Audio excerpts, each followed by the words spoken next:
Hello everyone, my name is Cailin Basson and I will be your presenter for today's Careers Bistro. Now Careers Bistro is the show that complements our weekly publication, which is the Careers Hub, and you can find that every Friday in the Namibian Sun Republican and Algemene Zeitung. We take a look at the corporate space, the corporate industry, as well as the different industries in Namibia, and we feature key profiles in all those industries. Now, for today's show, what we have lined up, we will be having an interview with Cailin Basson. She is the head of production at Joe Vision, so she's a really cool producer if you guys want to get to know her more or just find out a bit more what she is up to. And then our career motivation will be from Chupara Chops from Radio Waves. If you guys want to hear what he has to say as well, please do stay tuned for that. And in our new segment, we will be looking at the OMC competition, the startup competition that was had during the course of this week, and then also the USAID that is giving a platform for different brands to showcase their brands and have the opportunity to have their brands displayed internationally, or in the US rather. So that is what we have for you guys today. Please do stay tuned for all that and a lot more, because there's a lot to take away: career motivation, career inspiration. So if that is what you're here for, please do stay tuned for today's show.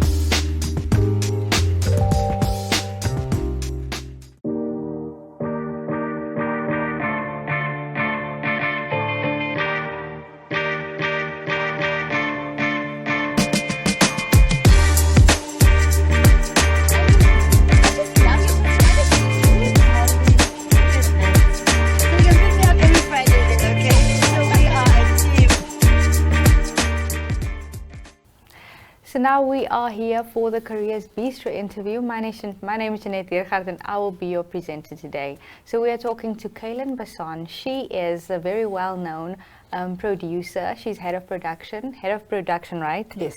At Joe Vision, and she is the chairperson of the Namibian Filmmakers Association. Yes, and then she is also a board member on the Namibian Film Commission. Namibian Film Commission. That's yes. correct. Yeah. Welcome, Thank Cailin. you. Thank nice you for to have having you. me. So she's our front page of today's Careers paper. If you haven't gotten your copy yet, please do. And Cailin, you have a very impressive repertoire at your age.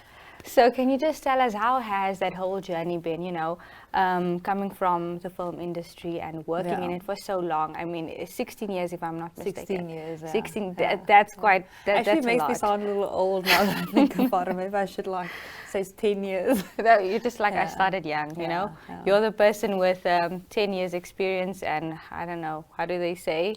Yeah, never mind. Let's I think I know where you're going with that. But you're right. I started when I was quite young. I started when I was 15. And I've told the story many times, actually. I was 15, I was school holiday. There was a Wesley Snipes film called Gala Walker.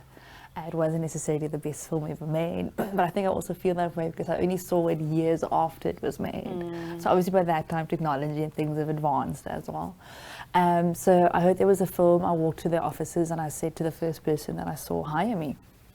And it turns out that she was the writer of the story, Joanne Ray, and we're still in touch to this day. Oh, that's awesome. Yeah, so that's kind of where it started, so we went back to school, but then holidays, people would reach out, oh, there's a TV commercial, do you want to be a set PA? And at the time also was good money for like a 16-year-old, like what we get paid daily was like very attractive. Yeah. So I loved it, and that's kind of like how I started and got into it. Yeah. So you always, like, on all the interviews that I've heard you on radio, you always start with that, I was 15 years old and everything. Is there anything that you haven't told us about that time? How was it to be such a young age, and the people that you've met? what was your experience, you know, working with the more experienced people and coming in as a groentjie? Yeah, as a groentjie. Now, I think there was a certain level of confidence. Again, I think it was just attributed to my parents because they've always had this. I'm an only child. Yeah. I think I mentioned that at some point as well. A lot of their support definitely attributed to that. I mean, at the time I was in PSS, which was Privatschule Swakopmund, which is a very, very small German school in Swakop. I think now they've expanded over the years.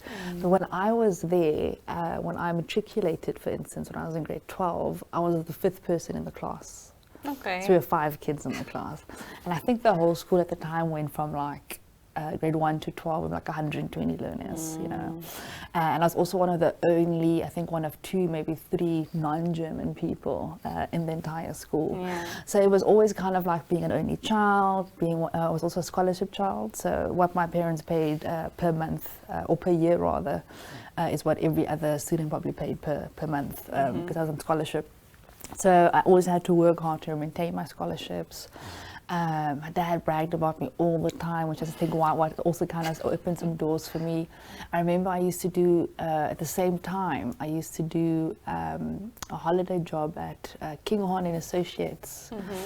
Cailin, he passed away a couple of years ago. But through him is how I managed also to get into the German private school on the scholarship. Okay. So that is what I was doing outside. This is also where the law aspect came in, because I started in the film industry, but I went to go study law. Okay. It's because I started it at Cailin and Associates. All I did then was file, and I was filing some stuff when I was 16 years old, and I suppose that was the other thing that happened around that time. But being young, I was always just soaking up things around me.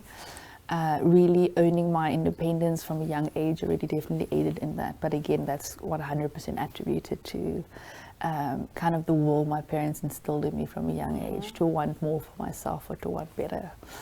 So, and I always knew that I was never the person at the time, at least, I was never the person who knew everything. So I wanted to soak up. And remember, the film industry is a whole different ball game. It's not for everyone. Like it's cutthroat at times. It's very, very hectic hours. It's high paced, high intensity, big budgets at times. So you either like it or you don't. But at the flip side of the coin is it's extremely, extremely attractive. So once you're in it, so after every major job, I'm like, done. I quit. I'm tired. I want rest. And then like a week or two after, I'm like, okay, so when's the next job? So it's like that, so it's a bit of that's keeping you going. You know, so it's a bit of both. Obviously, you know, the fact that I also have a degree, my law degree, now starting my master's in September, has a certain level of comfort as well and security. Because I don't think we're quite there yet in terms of the industry and to be able to say like, I feel comfortable just doing this, you know. And for a lot of people they can, and I think maybe for myself as well, but it definitely gives me some peace of mind knowing that, you know, shit does hit the fan. Yeah, you can fall back on I that. I have, Yeah, you can become a lecturer. No. I don't know. I mean, I do a lot of workshops. So, for instance, I just realized now today I was double booked for next week. I'm supposed to attend a workshop on Monday, but I'm also giving a workshop on Monday. So I'm giving a workshop for the next 2 weeks. Every day, for Millie. Yes. Yeah. So like that I enjoy. That media part, okay. Yes, so where did the media bug bite you that you're now giving media literacy to young kids? Young people, young kids, sorry. No, it's fine. So it's the youth. So in 2017, so I graduated in 2016. 2017, I went to the US, where I did my fellowship in public management. When I got back from the US, a then mate of mine mentioned Millie. Because it was still a few months before I started my next big project. So I was like, okay, fine, you know, I've got some time, let me, you know. Already having my film background, I've done my law background, I've been exposed to the diplomacy and to the governance aspects in the US at Howard University in Washington, D.C. So I was like, okay, great, you know, this might be good. And she explained what MIL is. So I thought, you know, whether I'm going to be in the film industry or law or both, understanding, you know, MIL and the importance of being media literate could only be beneficial. Definitely. But I must admit, on the first day of that workshop that I attended, I didn't fully understand what it was that I was doing. I was like, what am I doing here? You know, but with time and after like a third, second day, it was always a trainer from Germany because it's sponsored by Deutsche Welle Academy. Okay. Through College of the Arts, but it's a joint program. I really started to like it, to understand the intricacies and things that we never thought about, you know. I mean, I think that after that first workshop, I went onto Facebook and I deleted every single picture that may be slightly, you know, seen as, you know, the things we posted when we were 14 and 16. And we took those statuses so literal, you know, so like, I'm about to go to the mall. I feel so sad right now, you know. You know, so that's kind of where it started, you know. What I didn't know at the time is that it was going to be a few-year process, the training. So they've been training me since 2017, and I finished my training 2021 last year. Okay. Really in depth, and through that time, you reach different levels. So I'm an educator now. And we traveled Africa as well. I trained in Cote d'Ivoire. Some other people trained in Ghana. Then we took a train youth in Lesotho. And we always train all 14 regions in Namibia. So I love it now. Now that you understand, especially because we, as young people, we are being inundated constantly with so much information. We don't know what is true, what is real. We don't know anything about verification. We post things without considering the repercussions thereof. You know, delete all those bad tweets, guys. Exactly, you know. I actually recently, just the other day, reactivated my Twitter again because it's the one thing that I just never used. And I think a few years ago, someone wrote me, "You've had Twitter for 8 years, you've only sent 3 tweets." So I was like, okay, maybe I should get on board now. Yeah, awesome. Yeah. Maybe a future journalist. No. I think you guys, you guys are good. Yeah, there's a workshop that I want to attend next week, but I won't be able to because I'm giving one. I think it's on Tuesday. IPPR is giving one. You should consider it about the whistleblower protection and legality. Like IPPR, they're really doing some cool stuff. They do good things, and like the research as well. Yeah, so I would have loved to. You should look into that. Definitely, I'll do so.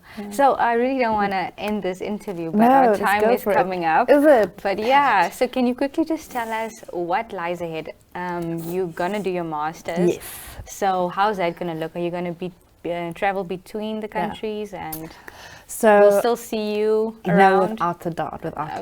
So the masters is particularly interesting, and I like the medium in which I'm going to be doing it as well, because I knew that if I'm going to do my masters now, I wouldn't want to leave for 2 years or 3 years to go do it, you know, because there's some momentum I've built, you know, there's a certain level of career and personal success I've achieved, and I want to keep that going.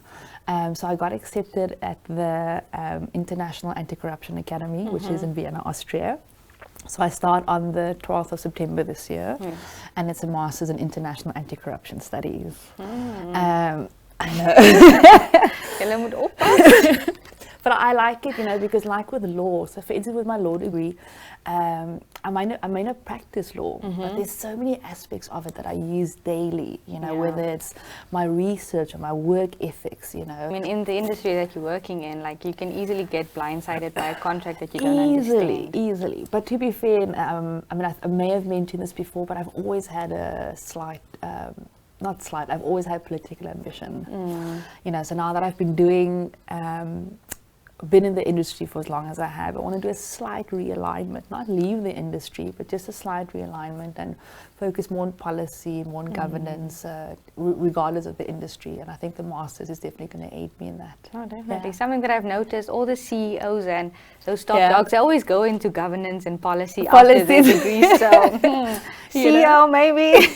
I would love that. Yeah, I would love that. Yeah. Awesome stuff. I'm determined that everyone's going to call me Dr. Basson one day. So definitely. I mean, why not? Like, speak it into the universe. Yeah, we didn't just I'll start calling you Dr. Basson now. I love it. Yeah. So Dr. Basson, any last words? No, just thanks for having me. Maybe just some words of encouragement, I suppose. Yeah. You know, like, again, I come from humble beginnings. I definitely didn't have everything handed to me. I had to work very hard for it, but I've also had an amazing support system, you know, and in my space, it's my parents, and I've got amazing friends, like really, really good ones. And I know we used to, you know, when we were younger, our parents used to say, our mother, you know, especially colored mothers. Yeah. It's like, you know, you can't be with people like they judge you by the friends you're with, or I don't like this person. You know, now as adults, you know, as an adult, when you look back, you're like, damn, the people you surround yourself with, the energies, you know. And my friends, they keep me on my toes, eh? You know why?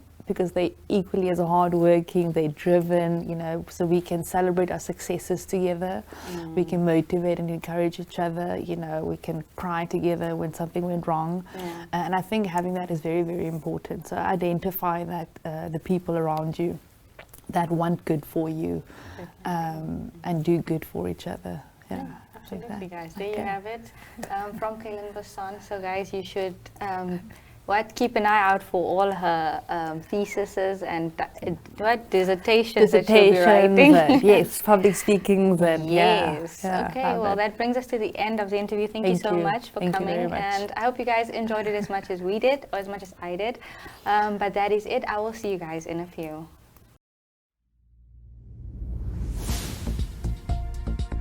Sunset News is a daily news show focusing on national headlines as well as international news. If you'd like to feature your brand or campaign on this platform, please contact sunset@synergy.com.na. Sunset News. Don't end your day without us.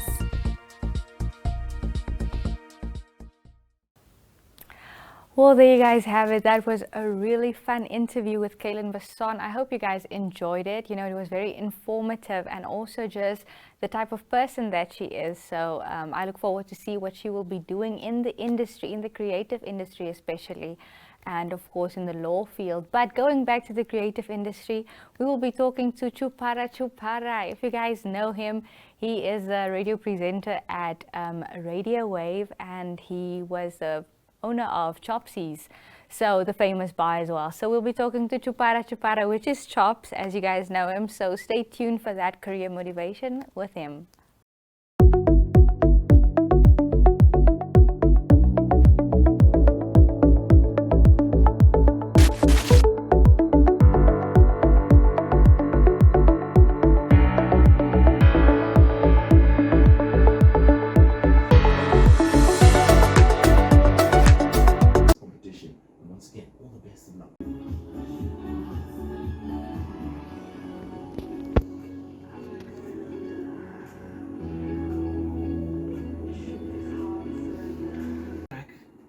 The week, and it's by Elton John and Dua Lipa.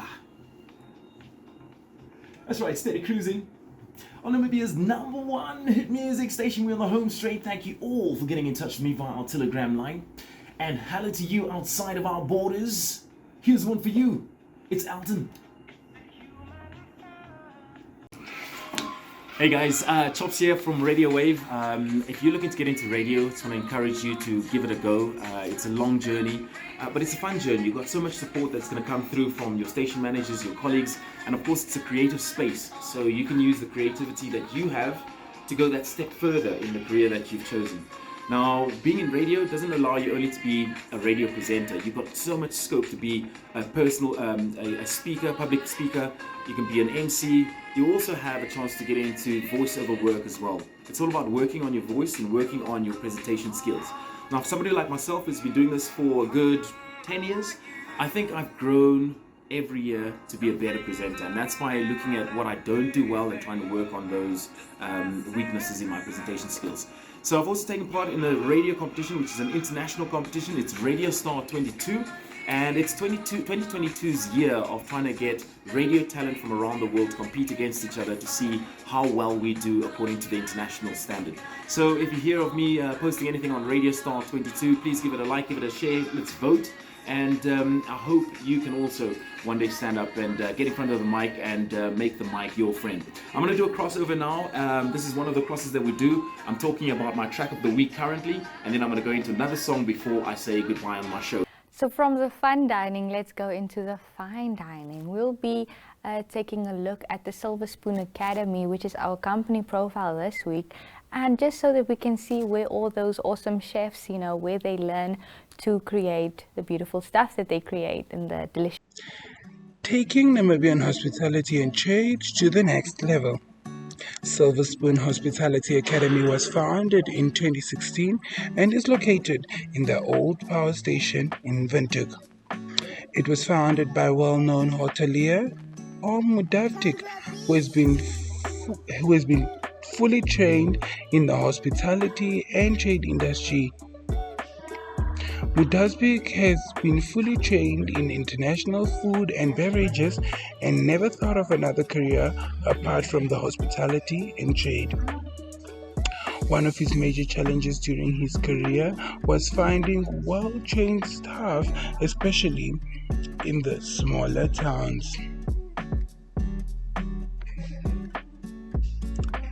The academy focuses on the upliftment of the hospitality and trade industry through education. What makes Silver Spoon stand out is the fact that they experiment with different Namibian cuisines alongside their students. This is not only a great achievement for the academy but for the country, seeing as they are creating true Namibian dishes with Namibian ingredients. They are affiliated to the Chef MLK School of Cooking in Johannesburg, South Africa, to ensure students are educated to international standards.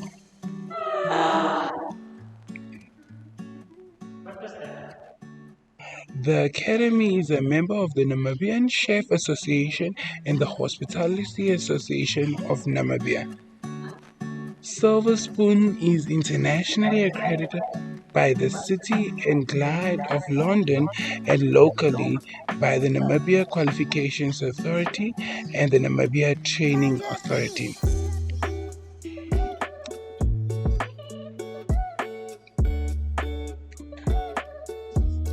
Their courses are based on the City and Guild curriculum, and the City and Guild diploma is internationally recognized as well as acknowledged by world chefs. The Academy not only focuses on teaching cooking skills, but students are also trained in other aspects of the industry, including how to serve guests. The Academy is proud of its experienced and dedicated team, which ensures top education standards. The staff at Academy include Alka Mutavtik, the school administrator and bookkeeper, as well as Terry Jenkinson, who started his career in 1990 as a chef at ML Sultan Hotel School, as well as Nikki Nolan, who has a hotel management diploma and postgraduate certificate in education.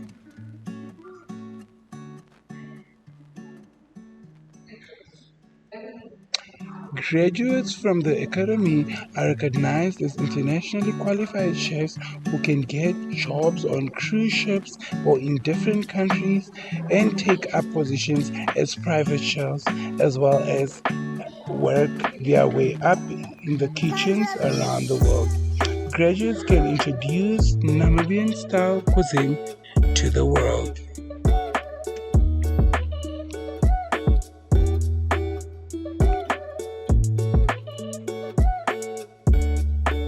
Silver Spoon Academy, Silver Spoon Hospitality Academy, an academy creating greatness.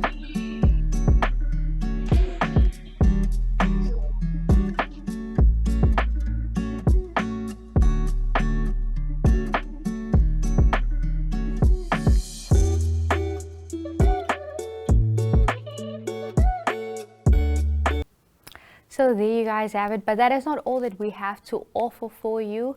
At Careers, we encourage, anything career-wise and improving in your career. That's why in our new segment, we will be showing you guys a clip for the Old Mutual Seed, OM Seed, the startup pitch that they had, where they'll be funding different startups. So if you guys are a potential startup, see what you have to do, and maybe next year you can partake in the competition as well. So stay tuned for that video.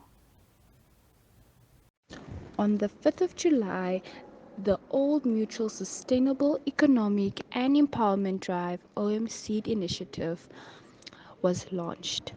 Old Mutual Namibia, along with Launch Namibia, the Financial Literacy Initiative, And the United Nations Development Programme Accelerator Lab awarded 3 entrepreneurs from Windhoek with their share of 85,000. There were 800 entries. Only 60 made it through, and at the end of the day, only 20 made it to the finals. During the award ceremony that took place last night, Dapewa Teresius of the Connect Africa app walked away with the first prize of 50,000 Namibian dollars. She could not hide her excitement when she was announced as the overall winner of the Windhoek edition of OM Seed. Johannes Nawa of Community Bakery came in second place and won 25,000 Namibian dollars. Lastly, Diana Nakumbe, who produces Embe Jam, came in third place and won 10,000 Namibian dollars. We live by faith.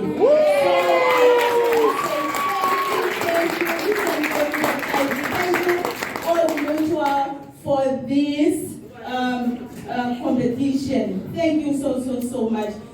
So I just want to encourage people with disability that disability does not mean inability, and we should move out of our comfort zone to improve our lives. If we put ourselves down, no one can put us up. Thank you.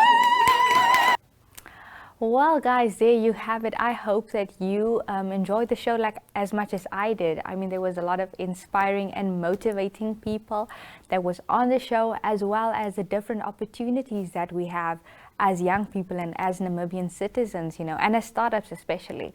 So guys, you know, start innovating and, you know, just keep pushing and keep going on. And of course, as always, we will have your favorite careers show every single Friday, and you can have the publication in the Republikein Namibian Sun and Algemeine Zeitung. You can also go on the zone.my.na website to read the digital edition of the paper. So that is what we have for you today. I hope you guys enjoyed it with me, and we hope to see you all next week again. So that is it from me, Jeanette Deergaard, and from the MyZone team. Goodbye.